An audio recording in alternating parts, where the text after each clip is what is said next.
And again, it's continuous elongation in a 5' to 3' direction. But lagging strand synthesis takes a little bit more effort. It's a little bit more effort.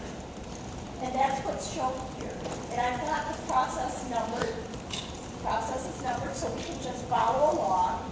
So in the case of lagging strand synthesis, which goes away from the replication fork, it actually goes away from the replication fork.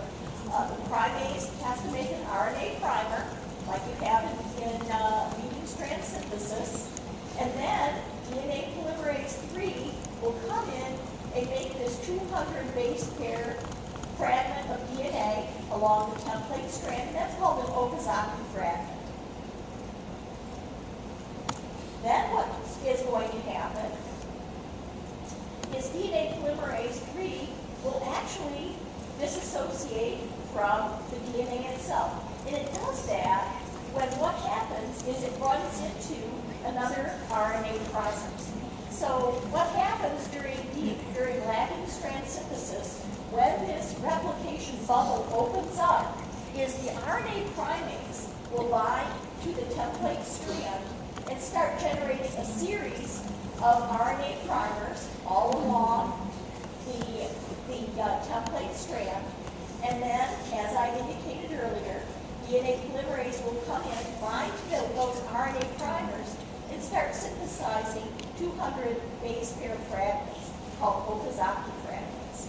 And DNA polymerase will disassociate from the DNA itself when it reaches, when this Okazaki fragment generated by DNA polymerase 3 reaches this primase this primer right here, it will disassociate from the DNA, as you see here. And that also is happening up here. So what will happen during lagging strand synthesis is a series of RNA primers are laid down on the template strand. Then DNA polymerase makes these 200 base pair Okazaki fragments. And then, once these are all established, DNA polymerase 1 will come in and replace these RNA primers with DNA. And then what will happen is DNA ligase will actually come in and help establish the covalent bond along the sugar phosphate backbone of the new bases that have been replaced by DNA polymerase 1. Okay? Does anybody have a question? So you know the difference between lagging strand and leading strand, right? Leading strand is one continuous process going into the replication fork. Lagging strand, on the other hand, comes out of the replication fork. Therefore, it's a little bit more problematic and requires a lot of primers. And DNA polymerase generates Okazaki fragments from each one of these primers. DNA polymerase 1 will then eliminate the RNA and replace it with DNA, and then DNA ligase will seal up that sugar phosphate backbone. So you don't need the DNA ligase in leading strand synthesis, but that's about it. And you don't need that, and you don't really need the DNA polymerase 1 either. So DNA ligase and DNA polymerase 1 are unique for the synthesis of lagging strand. Leading strand just needs the primase, the primer, and DNA polymerase 3. And both of them, of course, need the single-stranded DNA binding proteins. They need the helicase, and they both need the topoisomerase. Are we okay? Okay, the question is this what happens during DNA damage? And no, I'm going to go into that shortly here. Okay, but this is what happens during S phase of the cell cycle. So this is what happens during S phase of the cell cycle. This is what happens during DNA damage, during repair of DNA damage.